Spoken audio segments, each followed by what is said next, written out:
I opened the door with a big smile, wearing my best dress. It was my birthday, and I had planned everything to be perfect. But when I saw my husband standing there, my heart dropped. He wasn't alone. A young woman stood beside him, too close, smiling too much. "This is Clara," he said, like it was nothing. "She's a colleague." But the way she touched his arm, the way he looked at her, it told a different story. I felt the air leave my body, but I smiled. People were arriving behind them. I couldn't make a scene. Not yet. He thought I didn't know. He thought he could walk into my house on my birthday with his mistress and get away with it. I stood there, letting them in, greeting guests, thanking them for coming. I didn't let my face show anything. I was calm, but inside something hard settled. I wasn't going to cry. I wasn't going to scream. I was going to end him. All week I had been planning this party alone. He didn't help. He didn't ask. He didn't care. So I made it special myself. I had food, drinks, music, decorations. I even designed the cake myself. Everything was meant to feel warm, happy, full of love. But now I had a new purpose. I watched them during the party. She laughed too loudly at his jokes. He brushed her hand when he thought no one saw.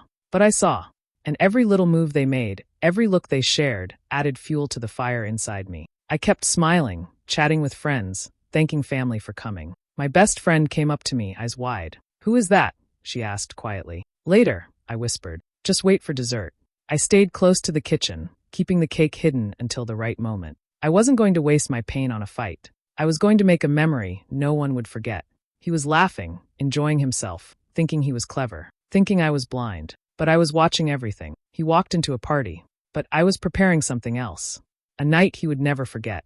I didn't raise my voice. I didn't show my pain. Not yet. I waited.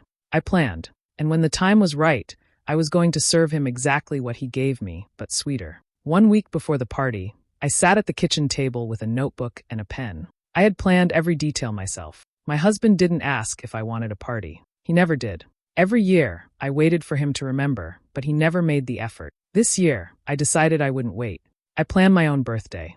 I told myself it was for fun, for friends, for laughter. But deep down, I needed more than a party. I needed the truth to come out.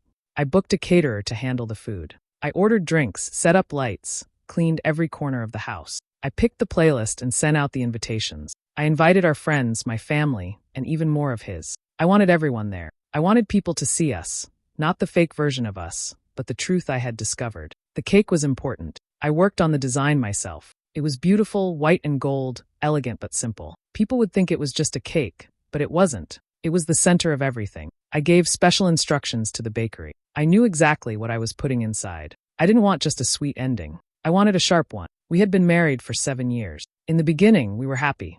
Or at least I thought we were. I supported him when he wanted to quit his job and start his own business.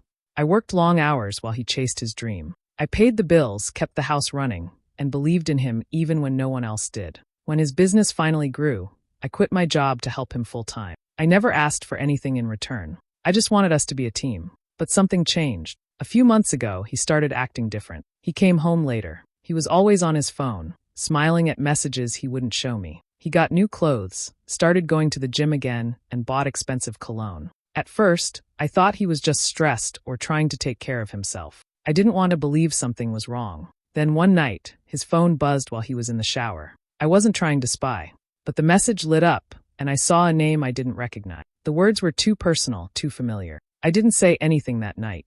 I needed more than one message. I needed to be sure. Over the next few weeks, I watched. I checked his phone when I could. I saw more messages, late-night chats, even photos. My hands shook every time, but I stayed quiet. I wasn't going to confront him without proof. I started collecting everything. I made copies, saved images, wrote down times and dates.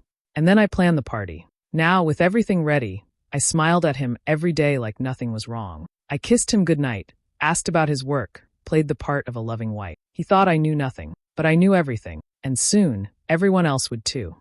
The house filled with voices and music. People walked in smiling, holding gifts and bottles of wine. The lights were warm, the decorations soft and pretty. I welcomed every guest with a hug. I laughed when they wished me happy birthday. I smiled in every photo they asked for. To everyone else, it looked like a perfect evening, but I felt cold inside. I saw him across the room, standing close to her. She wore a short red dress and heels too high for comfort. She laughed at everything he said, touching his arm again and again. He didn't stop her. He leaned in when she whispered something. They looked too comfortable, like they forgot they weren't alone. I kept smiling, pretending not to notice. People took photos. We posed for group pictures. I stood next to him. He put his arm around my shoulder, and she stood just behind him, like a shadow. I could feel her watching me. I could feel her thinking I didn't know. But I knew. I saw everything. My best friend came up to me. Her eyes were sharp, her smile tight. She leaned close and asked, "Who is that girl?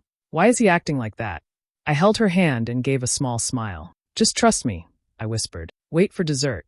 She stared at me for a second, then gave a small nod. She didn't ask more. She knew me well enough to see something was happening. But I needed time. I wasn't ready yet. Everything had to be right.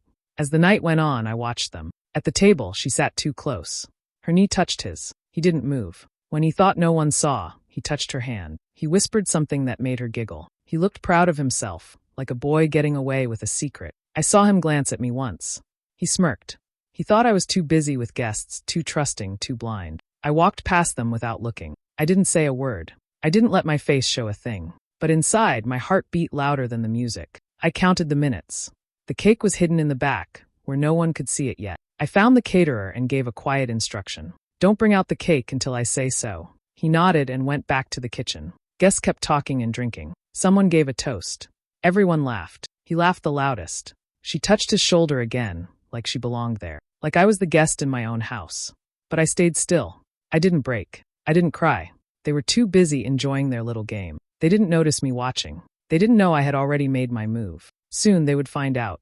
A few weeks ago, things started to feel different. He wasn't acting like the man I married. He stopped talking to me the way he used to. He stayed out longer, saying work was busy, saying meetings ran late. He started going to the gym more, something he never cared about before. He began dressing better, using cologne again, and spending more time on his phone than with. I wanted to believe it was nothing. I told myself he might just be stressed or tired. But the more I watched, the more I felt something was wrong. He became cold. He wouldn't look me in the eyes.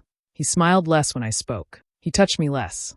I felt like I was slowly disappearing from his life. One day while doing laundry, I found a receipt in the pocket of his jacket. It was for a set of lingerie from a store I didn't shop at. The items were small, not my size. My hands shook as I held the paper. I stared at it for a long time. I wanted to believe it was a mistake. Maybe a gift for a friend, maybe something else. But in my heart, I knew better. I didn't ask him about it. I wanted to, but I needed more than a receipt. I needed the truth to show itself, and I knew it would.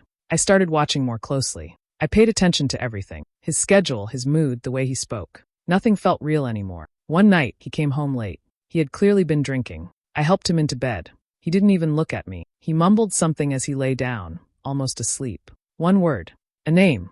It wasn't mine. I sat up in bed, frozen. That moment felt like ice in my chest. He didn't even know he'd said it. He just rolled over and slept peacefully. I lay there staring at the ceiling, feeling like I couldn't breathe. The next morning, I decided to stop waiting. I installed a tracker on his phone. I hated myself for it, but I had to know.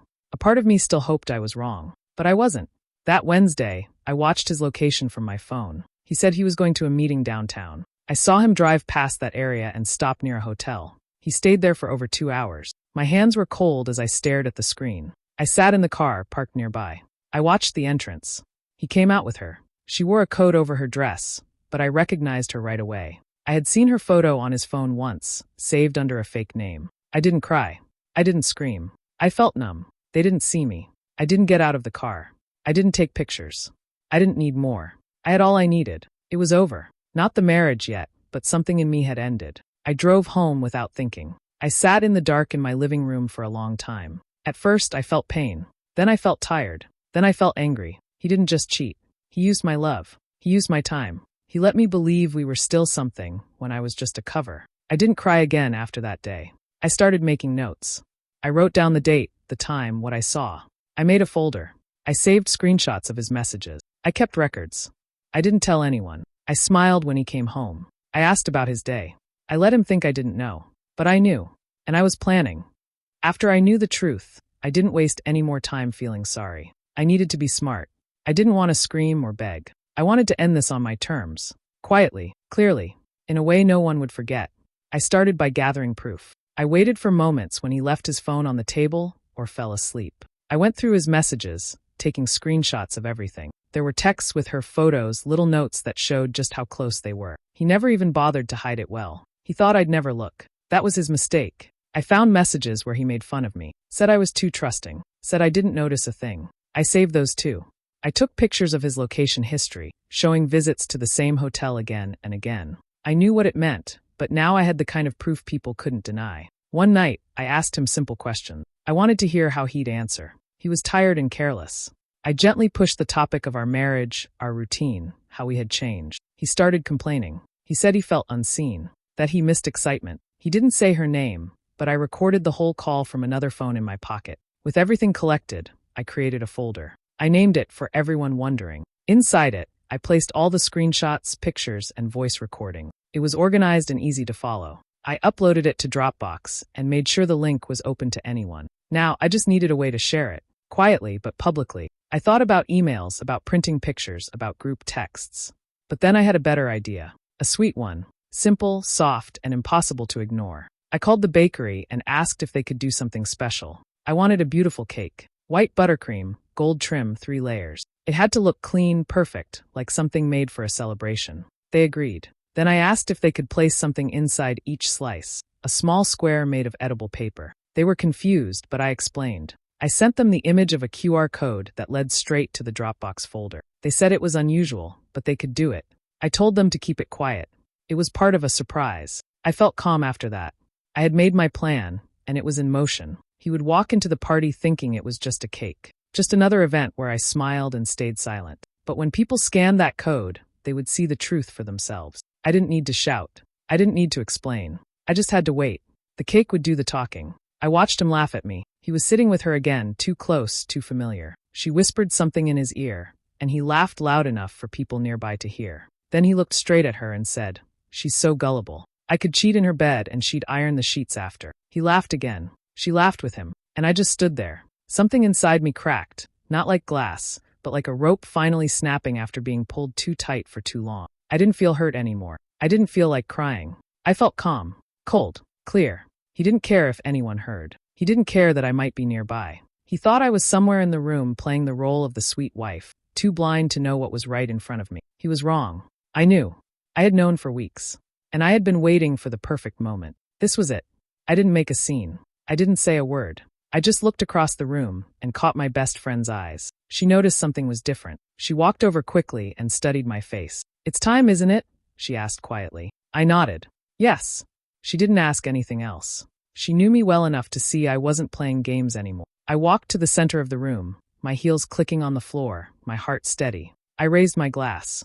The room was still buzzing, but slowly people began to turn and look at me. "Everyone," I said with a soft smile, "can I have your attention for just a moment?" The music was lowered. Conversation stopped. Faces turned toward me. All eyes were on me, including his. "I want to thank you all for being here tonight," I said. "It means a lot to have so many friends and family in one place." He smiled. She smiled. Everyone waited for the usual sweet birthday speech. I kept my voice calm. This year, I decided to do something a little different. I want to make a toast. A special one. People raised their glasses, ready to cheer. "To truth," I said. "To the kind of truth that hides behind smiles. The kind that lives in silence. The kind we all pretend not to see." A few people looked confused. He tilted his head slightly, watching me closer now. "And finally," I said, lifting my glass a little higher, "to dessert." I clapped my hands twice. The kitchen doors opened, and the cake was rolled out. White buttercream, gold trim, tall and perfect. People clapped and smiled. Some cheered. He clapped too, laughing like nothing was wrong. But I didn't laugh. I just stood there, smiling as the cake was placed in the center of the room. He thought this was the end of the party. But it was only the beginning.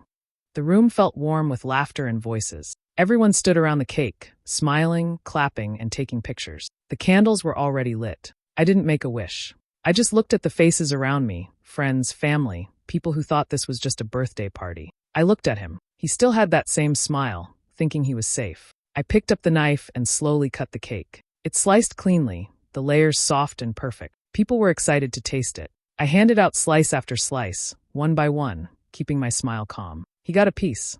She got a piece. Everyone did. No one noticed anything strange, at first. Then someone near the back looked down at their slice and asked, "What's this little square?" A man beside her leaned over. "It's a QR code," he said. "Printed on paper. No, wait. It's edible." Another voice joined in. "I've never seen that before. Is it part of the decoration?" They were curious. Some started scanning it with their phones. I watched quietly, folding my hands in front of me. My heart was steady. I didn't rush. I didn't explain. One by one, heads dropped to screens. Then silence spread through the room. The kind that makes your skin tighten. The kind that means something big has just happened. Then came the gasps. Someone whispered, "Oh my God." Another said, "Is this real?" A cousin near the middle of the room looked up from his phone and shouted, "Holy sh*T." All at once, people were looking at me, then at him, then back at their screens. Some looked shocked. Some looked angry. Some looked like they didn't know what to say. She froze. Her face turned pale. She stopped chewing and lowered her fork slowly, as if her body had locked up. He stood there, staring at his phone, then at me. His face turned red, then white, then red again. "What the hell did you do?" he shouted. I stepped forward slowly, still smiling. I met his eyes. "I served you exactly what you gave me," I said. "But sweeter." He blinked, confused. "What are you talking about?" I tilted my head slightly. "You like secrets, don't you? You enjoy playing games. But now, everyone's seen what you were hiding." He looked around. People were still staring at their phones, reading, scrolling, listening. Some were shaking their heads. His business partner was there. His aunt. His old college friend. All of them saw it now. Every message. Every photo. Every lie. "I trusted you," I said. "I gave you everything, and you gave me nothing but shame." He stepped toward me, trying to lower his voice. "You're blowing this out of." "No," I said firmly. "I'm not blowing anything up. I'm just letting the truth speak for itself. You handed me this story. I just put it in a nice box." She tried to speak, but no words came out. Her eyes filled with tears. She looked at the door, then back at him. He didn't move to stop her when she ran out. I looked around at the guests. Some looked at me with wide eyes, not sure what to do. Others gave small nods. My best friend came to stand beside me. I didn't say anything else. I didn't need to. The room was full of silence, broken only by the quiet sound of phones buzzing. The cake sat in the center of the table, still sweet, still beautiful. But now, everyone knew what was hidden inside. People didn't know what to do next. They stood frozen, phones still in their hands, eyes wide. Slowly, they began to leave. Some slipped out quietly, avoiding eye contact. Others walked past me and gave a small nod or a sad smile. No one laughed. No one said happy birthday. They had seen enough. A few remained. One guest stepped toward him and said, "After everything she did for you, this?" My husband didn't respond. He looked like someone who had lost his balance and didn't know how to stand up again. Another guest just stared at him with disgust, then turned and walked away without speaking. His parents didn't move for a while. His mother's face was pale, her hand over her mouth. His father stood stiff, arms crossed, jaw tight. They didn't come to his defense. They didn't speak to me either. They simply watched, like they were trying to understand who their son really was. The woman he came with looked like she wanted to disappear. Her hands trembled as she picked up her purse. She avoided everyone's eyes, especially mine. He stepped toward her, maybe to explain, maybe to beg, but she stepped back quickly. "Don't ever speak to me again," she said sharply before walking out the door. His business partner was the last to speak. He stood off to the side, reading the files like everyone else had. When he finished, he looked at my husband with tight lips and cold eyes. "You lied to everyone, not just her. You lied to me too." He gave him one last look before leaving. Now it was just him and me. He looked around the space like he was waking up in a bad dream. The people were gone, the noise was gone, and so was the control he thought he had. He tried to say something. His lips moved, but no sound came out. I didn't wait. I walked to him and held out an envelope. He took it slowly, unsure. When he opened it, I watched his eyes move across the pages. Inside were signed divorce papers. I had included proof of everything I was legally taking, half of everything we had built. His hands trembled slightly as he held the papers. He looked up at me, completely speechless. "You always said I couldn't do anything without you," I said, keeping my voice steady. "You called me weak. You said I needed you to survive." I stepped closer, calm and certain. "But look at you now. And look at me." He didn't argue. He didn't apologize. He just stood there, quiet and still, holding the truth in his hand. I turned and walked away. Plates and cups were left on tables. The cake was cut, slices half finished. The space wasn't filled with celebration anymore. It was heavy with truth. He had shown everyone who he really was. I had simply given them the chance to see it. And now there was nothing left for him to hide behind. The house was still now. No voices, no footsteps, no more eyes watching. I sat at the table alone, a slice of cake on my plate. The same cake everyone had eaten, only this time, the truth had already been served. I picked up my fork and took a small bite. It was soft and sweet, just like I asked the baker to make it. But it didn't taste like celebration. It tasted like something done, something finished. For the first time in weeks, I felt a little lighter. My best friend walked back in and sat next to me. She didn't speak right away. She just looked at me, then at the mess left behind. "You good?" she asked quietly. I thought for a second. "No," I said. "But better." We sat in silence for a moment. Not the heavy kind, not the kind that makes your chest tight. It was the kind that felt clean, the kind that didn't need to be filled. I reached for my phone, opened my photo app, and copied the Dropbox link, the same one hidden inside the cake slices. Then I opened my social media and made a short post. No long message, no anger. Just 6 words. For those who missed the dessert. I added the link and hit post. Then I set the phone down and went back to my cake. That night, I slept without waking up. No thoughts chasing each other. No waiting for his key in the door. No checking my phone. Just sleep. By morning, the post had exploded. Comments poured in. Some from friends. Some from strangers. Messages of support, of shock, of people sharing their own stories. The link had made its way to places I didn't expect. People were listening, watching, reading. And then he started calling. His name lit up my screen again and again. He texted. He begged. He sent long messages. He tried to explain, to apologize, to spin it all into something smaller, something forgivable. I didn't open a single one. He made his choices. Now he could sit with them. I got up, made coffee, and stood by the window. The sky was clear. The street was quiet. The morning felt simple and clean. I didn't feel proud. I didn't feel powerful. But I felt peace.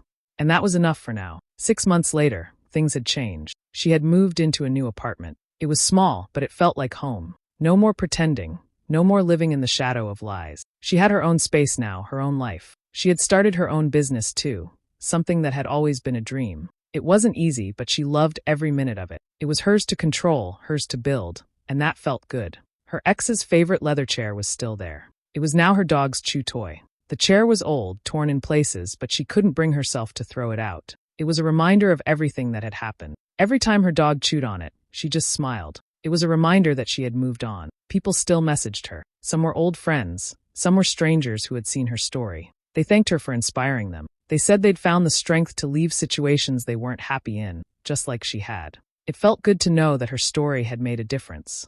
She didn't throw parties anymore. Not because she didn't want to, but because she realized she didn't need to. Life was quieter now, but it was peaceful. She didn't need to surround herself with people to feel good about herself. She found joy in small things, quiet evenings, walks with her dog, working on her business, and spending time with the people who really mattered. But every year, on her birthday, she baked a cake. Not a big, showy one, just a simple cake. She decorated it with care, just like she used to. She cut a slice and paused for a moment, looking at the center of the cake. It was a reminder of the day everything had changed. Not a sad memory, but one that marked the beginning of something better. She smiled as she took the first bite.